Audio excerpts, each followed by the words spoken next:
Hello and welcome guys आज हम पढ़ने वाले बहुत ही ज़्यादा important topic science based gravitation जो कि सीधा सीधा सिलेबस में पूछा गया है।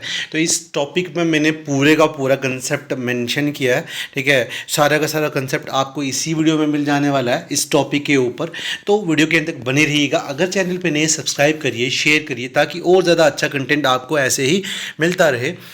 तो बात करते हैं टॉपिक पे। तो टॉपिक का नाम है ग्रेविटेशन। ग्रेविटेशन होता क्या है गाइस? ग्रेविटेशन में ना सबसे पहला कंसेप्ट यूज होता है ग्रेविटी। ग्रेविटी में ना और ग्रेविटेशन में ना बच्चे कंफ्यूज हो जाते हैं। ग्रेविटी होता है कोई भी चीज़ अगर अट्रैक्ट होती है टूवर्ड द अर्थ, ज़मीन की तरफ किसी भी चीज़ का गिरना और उसे कोई फोर्स खींचे, उसे ग्रेविटी कहते हैं। क्या बोलेंगे? ग्रेविटी कहेंगे।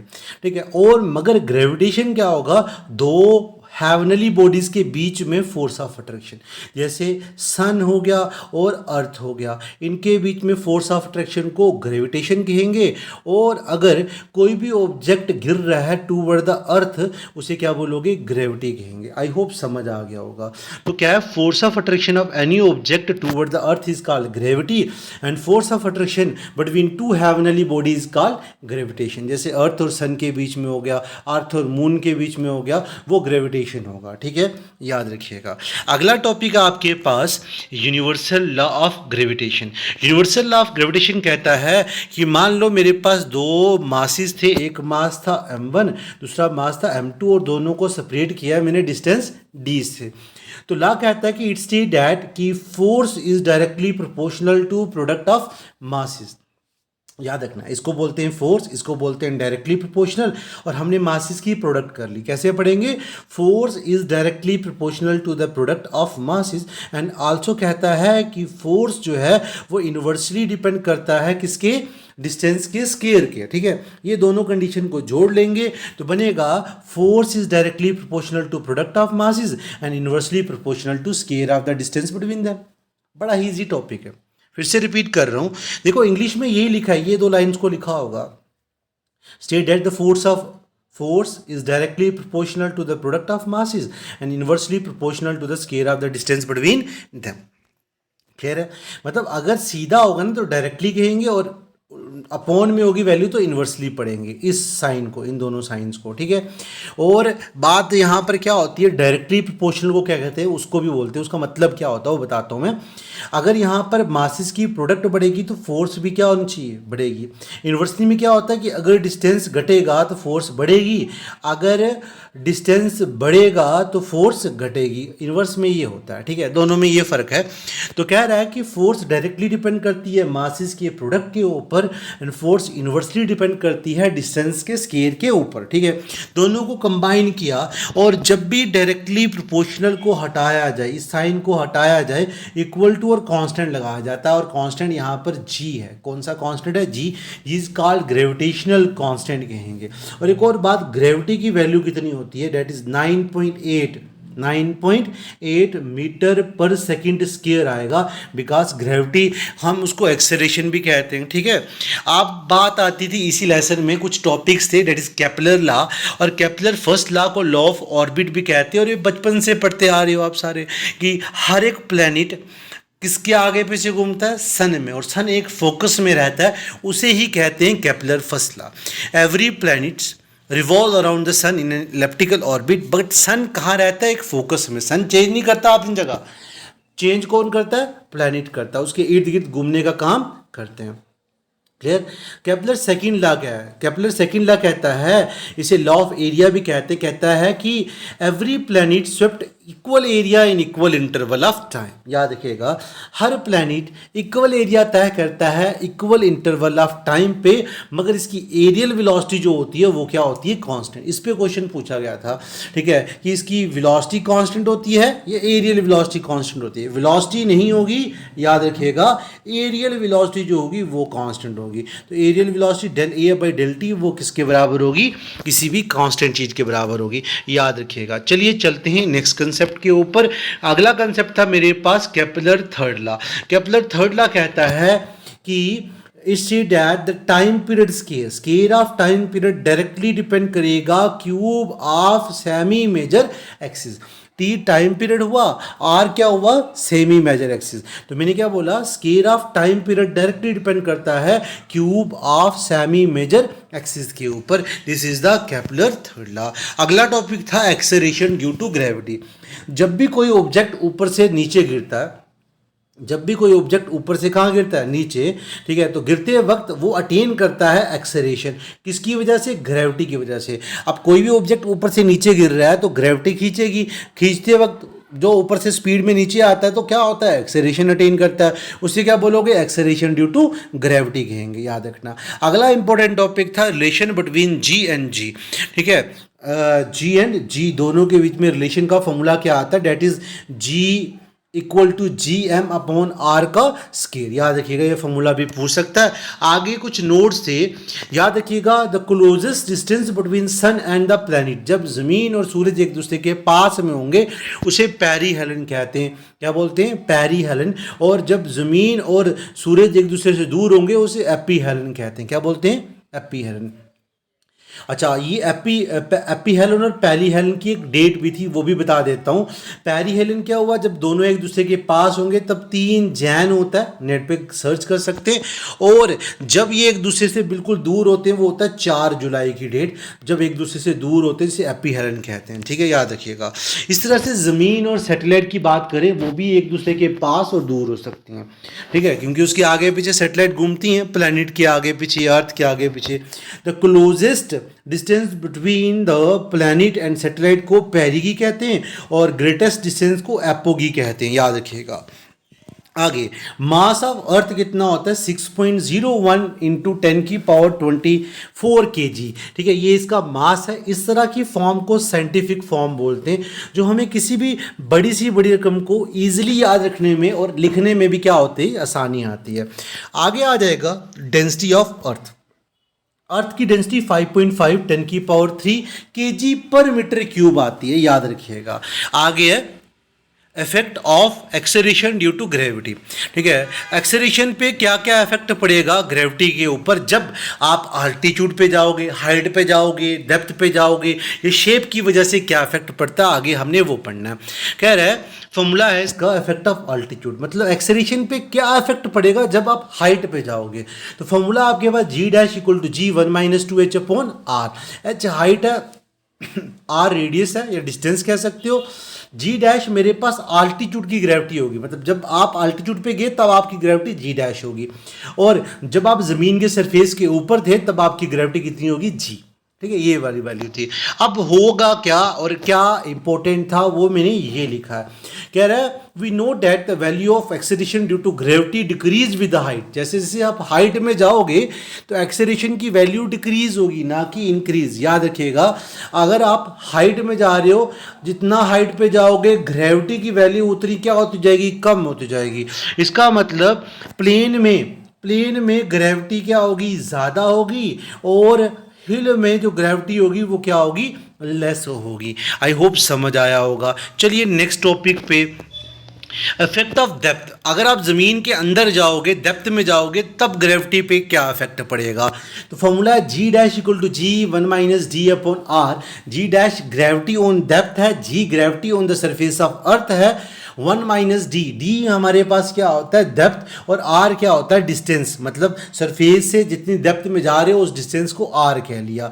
और कह रहा है यहाँ पर एक और बात आती है कि अगर आपके पास डेप्थ और डिस्टेंस दोनों इक्वल हों तब ग्रेविटी की वैल्यू कितनी हो जाएगी, 0। याद रखिएगा, तब ग्रेविटी की वैल्यू कितनी हो जाएगी, 0। कैसी होगी, G dash equal to G 1 - d, और r बराबर है तो दोनों की जगह में r लिख सकता हूँ। r क्या हो जाएंगे, कैंसिल, कितना बचेगा, 1, और 1 में से 1 जब निकालो तो 1 में से 1 निकालो 0, तो जी डैश को 0 से करोगे तो जी डैश भी क्या आ जाएगा, 0 आ जाएगा। एक और बात, weight of the body of mass m at centre of earth is 0। याद रखिएगा, सेंटर ऑफ अर्थ में ऑब्जेक्ट का वेट 0 होगा, मास कांट बी 0। कल क्वेश्चन पूछ ले एग्जाम में कि अगर आप डेप्थ में जा रहे हो या आप अर्थ के या प्लैनेट के सेंटर में जा रहे हो और आपकी मास कितना होगा, सेंटर ऑफ अर्थ में आपकी बॉडी का मास कितना होगा।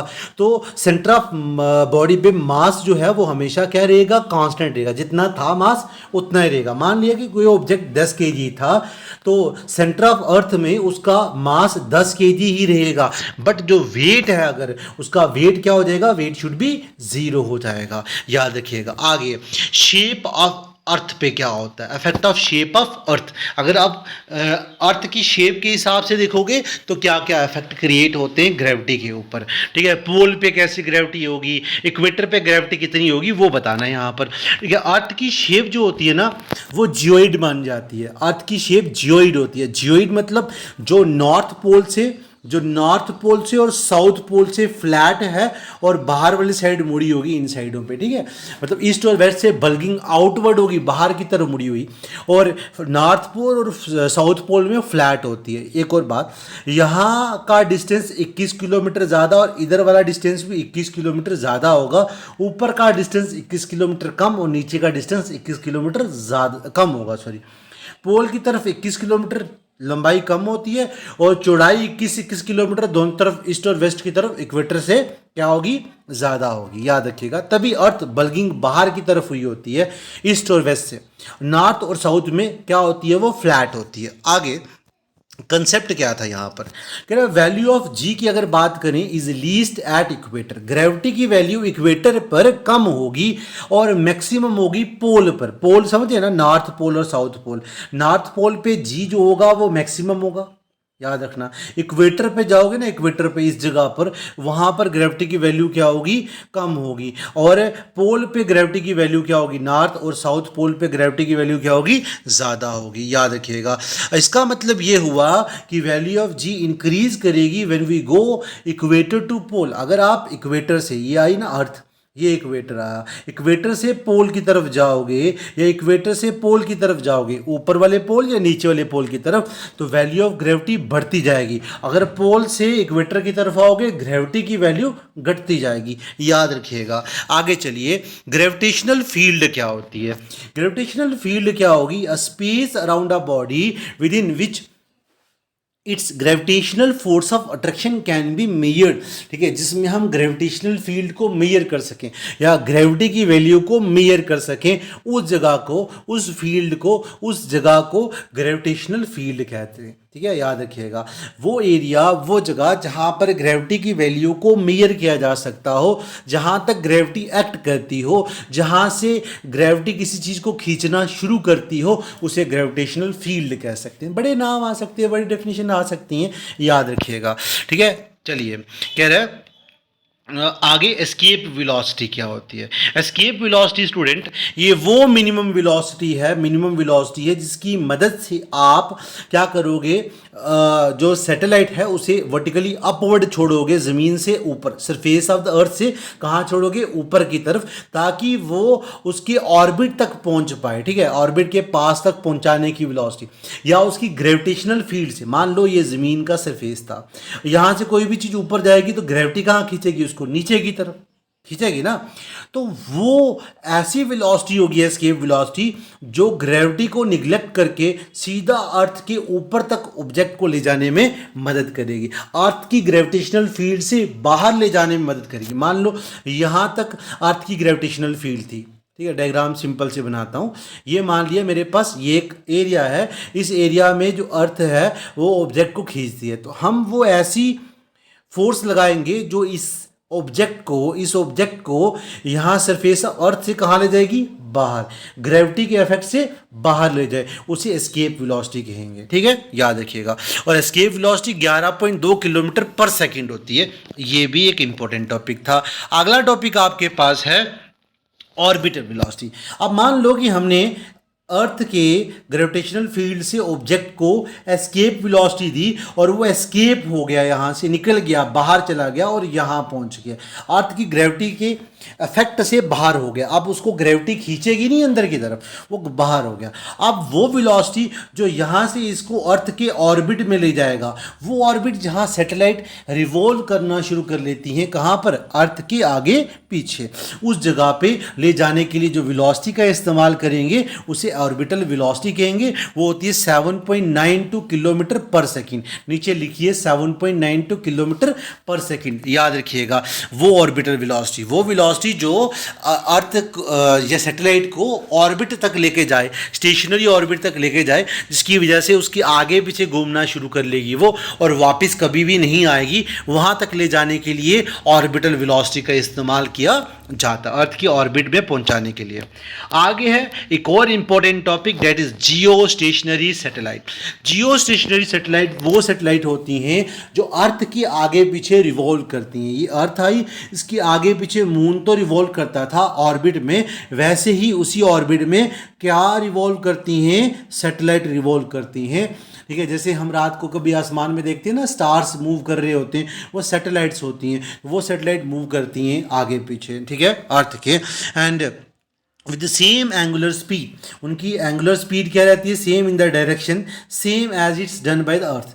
जैसे जैसे अर्थ रोटेट करेगी वैसे वैसे उनकी डायरेक्शन भी होती जाएगी, वो भी रोटेट करती जाएंगी और साथ में रिवॉल्व करती जाएंगी। जैसे जैसे अर्थ मूव करेगी वैसे वैसे वो भी मूव करेंगी, अर्थ के साथ साथ में वो भी रिवॉल्व करती जाएंगी।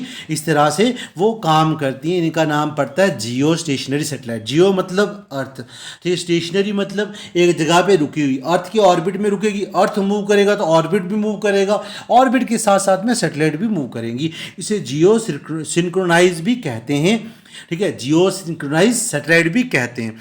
आगे वेलोसिटी की बात करें तो वेलोसिटी है 3.1 किलोमीटर पर सेकंड, किसकी, जियो स्टेशनरी सैटेलाइट की। और इसकी हाइट कितनी होती है, नियर अबाउट 36,000 किलोमीटर होती है। और इसका यूज़ करते हैं कम्युनिकेशन पर्पसेस वगैरह के लिए। तो आज की वीडियो में इतने, मिलते हैं नेक्स्ट वीडियो में।